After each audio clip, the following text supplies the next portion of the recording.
We are fighting the sun today, so our lighting may change drastically, but right now, chef's kiss. Hi, welcome back. My name is Michaela. This is Meekela Reads. I live here. Today, we are just going to talk about some books that I've read this month. That's what we're going to do. However, before we do that, we do have to give a really quick shout out to this video's sponsor, Ana Luisa. Now you may be wondering, Michaela, you always have such beautiful jewelry. Where on earth do you get it? My friend Ana Luisa is the answer. Ana Luisa are a very wonderful, sustainable jewelry brand who I have been working with for a few months at this point. Their entire mission statement is that they are giving you high quality, affordable pieces that do not cost the planet or an arm and a leg to get beautiful jewelry. The whole process is sustainable. They use a bunch of sustainable materials, recycled gold, lab-grown diamonds. Their packages come in eco-mailers, and then also every single piece of jewelry that you buy comes in its own reusable little cotton pouch. I'm going to run you through the pieces that I've got in just a second, but Ana Luisa have all of their mission statements, all of their sustainability information. Everything is so transparent. It's on the website. You can go check it out for yourself. It is the perfect time here in Australia. It is Mother's Day coming up. If you want to get yourself or someone that you love, either your mother or a mother in your life or just yourself. Are you a mother? Do you want some beautiful jewelry to make yourself feel good?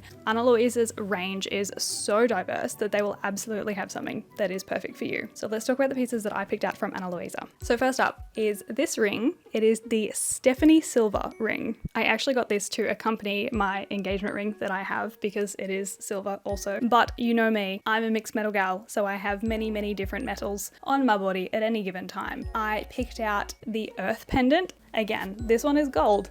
Mixed metals. There's no rules here. I love this piece because A, the chain is really long, so I can actually layer this with a couple of other necklaces if I really want to, but this one has such beautiful little illustrations on it, but also have tiny little gemstones in it as well that sparkle so beautifully in the sunlight that is slowly disappearing behind the clouds. And finally, I actually got the Avery earrings, and I got these for one of my friends who is recently a new mum. So I will be gifting these to her for Mother's Day, but they are so beautiful. And when you get them in the right sunlight, they sparkle like nothing else I have seen. They are gorgeous. So if you would like to get something from Ana Luisa, head over to the website and use my code MEEKELAREADS20 to get 20% off of your order. Thank you, Ana Luisa, for once again partnering with me for this video. Okay, we are very quickly running out of sunlight. So let's talk about some books. I've read 9 books in April, which is a pretty decent reading month for me. I'm not gonna harp on too much about the statistics of how this month went, but just know there's 9. So let's talk about them. First of all, I have been listening to the Crave series by Tracy Wolf. I've mentioned it in every video that you've seen for the last 3 weeks because it's all I've listened to. I've been having the best time. So I've currently at this point finished Crave, Crush, and Covet, and I'm listening to Court at the moment. We haven't finished that yet, so that's next month. So Crave is it's like a paranormal young adult fantasy series. We're following Grace. She essentially goes to this private academy run by her uncle because her parents have died. However, in this academy, it is filled with paranormal creatures, and she has to kind of navigate this brand new world of magic that she didn't know existed. I think Crave was fine. I listened to it kind of as a joke, but it hooked me a lot towards the end, if I'm going to be completely honest with you. And then the second one, Crush, was actually my favorite of the series. It gives very Zodiac Academy cross A Court of Thorns and Roses cross Twilight vibes. And I say that for a very specific reason. If you've read A Court of Thorns and Roses, that shift, book 1 to book 2.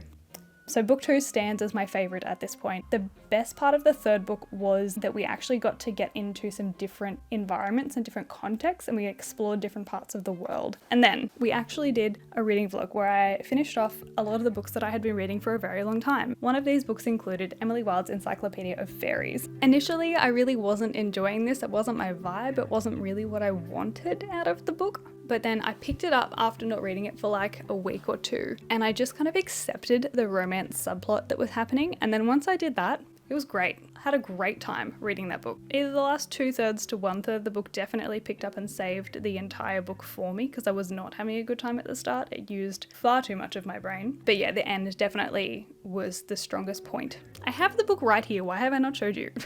Bamblebee gives me very Hal from Howl's Moving Castle vibes. He has like that whimsy, charisma, magical, but also really, really lazy and doesn't care about anything vibe. Feels very Howl to me. And he's got like that snarky charm. I did like him towards the end. But I am actually quite excited for the sequel. I didn't realize it was going to be a sequel, but at the end it tells you that there is another book coming. Sorry if that is a spoiler to anybody. I would say if you are going to read this and you're able to, I would recommend trying to just get it out in one sitting. Just start to finish, smash it out. But I do recognize that that is a bit chaotically insane to recommend trying to read this entire 300 and something page book in one sitting. If you cannot do that, please take care of yourselves. Do not jeopardize your brain for the sake of this book. But definitely read it within a relatively close succession between sittings.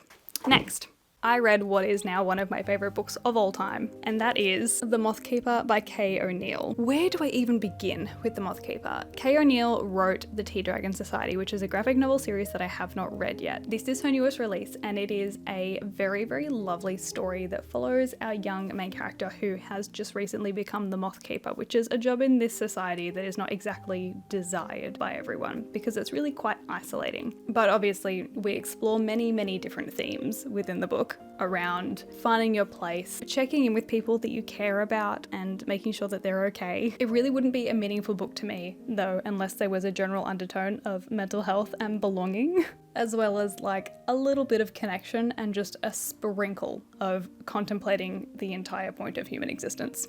The illustrations were fantastic. It was so adorable, and I would absolutely recommend that you read this if you like graphic novels and just general little stories that are about the human experience, even though they're not really humans, but you know what I mean, same kind of thing. I love the drawings, I love the moths. I enjoyed myself cover to cover, start to finish, 10 out of 10. Next, very quickly running out of light. If I Never Met You by Mary McFarlane. I read this as a part of a book club for my work. My friend picked it. It was an interesting read. So this is a contemporary fiction. It follows Laurie. The first 100 pages of the book goes through her very tragic breakup with her long-term boyfriend. I think they were together for like 12 years. And then we spend the rest of the book with Laurie as she enters essentially this fake dating arrangement with the playboy of the office because they have their own gains to make from that partnership. It's a hate to love, it's a fake dating, all of those tropes are really good. I did have a good time in that setting of the book. However, there's just a few things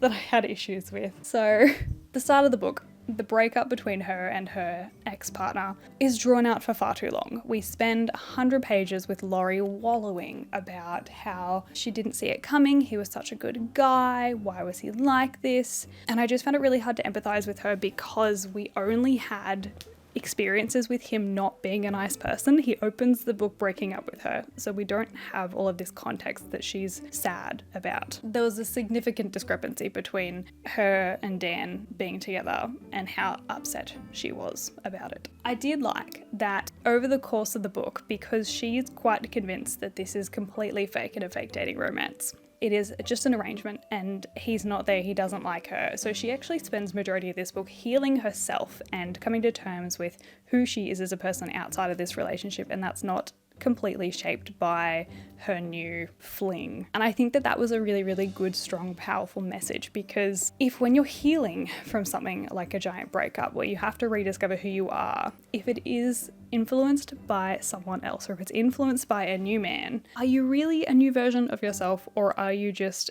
a new version of you that is completely driven by him and what he needs you to be? Food for thought. I think that was kind of the only things that I liked about it. The end of it felt really, really flat. Most of the characters, except for her, were really, really two-dimensional, and I found that the last maybe 50 pages had too much crammed into them. The ending was so out of character for the entire book. So overall, it was fine. If you like these tropes and that kind of sounds like it's something that you would be interested in, then you might like this. But just know that the ending's a little bit disappointing. Next, I'm so out of order for all of these. I then finished A Man Called Ove. by Frederick Bachman. I read this as a part of a birthday book swap with my Instagram friend Blair. I loved this book so much. Look at all my tabs. So for context, all the blue ones are parts of Ove's character that I liked, and then the green ones are just everything else that I liked. My heart melted reading this book. I cried so much. Cried through the last probably 50 pages straight. I didn't cry probably as much as I did in A Little Life, but it was up there with a sobbing amount of crying. This was really wholesome. It warmed my heart in a way that made me appreciate, again, the mundanity of life, the day-to-day living, loving within your own circle and your own relationships, building connections with people in different ways, and in ways that aren't just like kind words, but also generous acts, and relationships and friendships that aren't exactly straightforward either. They are rife with conflict and nuance and just owie, owie, owie, owie.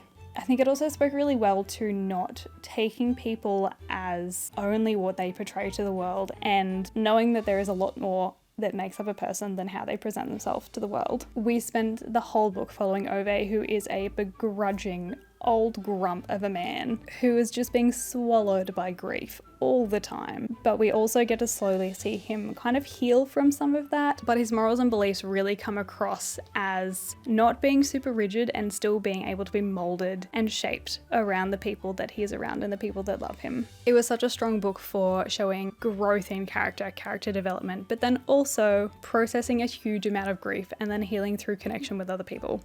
I loved it so much. It hurt me, and I'm so happy for it, and I'm so scared to watch the movie. I'll get there one day. I've decided I'm going to tell you a little bit more about the Crave series. At this point in the month, I did actually move on to Court, which is the third book in the Crave series. I read the first two pretty much back to back, and then the third one took me a little bit more time. So this is the third one in the series. As I said before, we get to follow a few different areas in this one. We're not just in the same place like we kind of were in the last two. However, I cannot stand the way that the male narrator for the book pronounces R's. Grinds my gears, cannot stand it. We get a little bit deeper into the lore of the world and like the paranormal creatures and where things have started, how things have been kind of outside of the academy, because we've kind of focused on just the academy for the first two. The third one we branch out, like I said, quite a bit. But with that comes a lot more layers to the lore, and things did tend to get a bit ridiculous in terms of who has what powers, where things have come from, what things certain people can do, and then adding completely new elements to the story, like just heaping them on top of each other.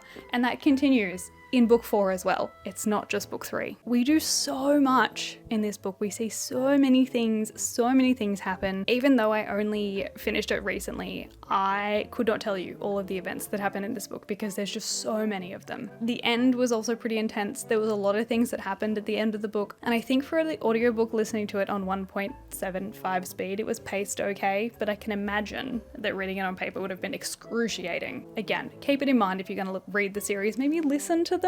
Bit more tolerable. I can see we're almost out, like I can't see the sun anymore. I'm gonna wrap it up really quick. This weekend, just gone, I actually read 2 books that I'm not gonna tell you too much about because I have an entire video coming about that. But I finished reading Undoctored by Adam Kay. This is his second book that he has written. It is essentially a follow-up from the first one, This Is Going to Hurt, which has been turned into a TV show. We follow him after he essentially finishes up the events of the last book, leaves medicine, and starts to pursue his career as a writer, comedian, and then all of the different things that come along with that. So I finished this yesterday, and then I also read from start to finish Saga as well, which is a graphic novel. It's a sci-fi graphic novel. It is definitely an adult graphic novel. I had a good time, I will let you know that, but yes, finish that too. Okay, that is all. That is the 9 books that I read in April. These ones.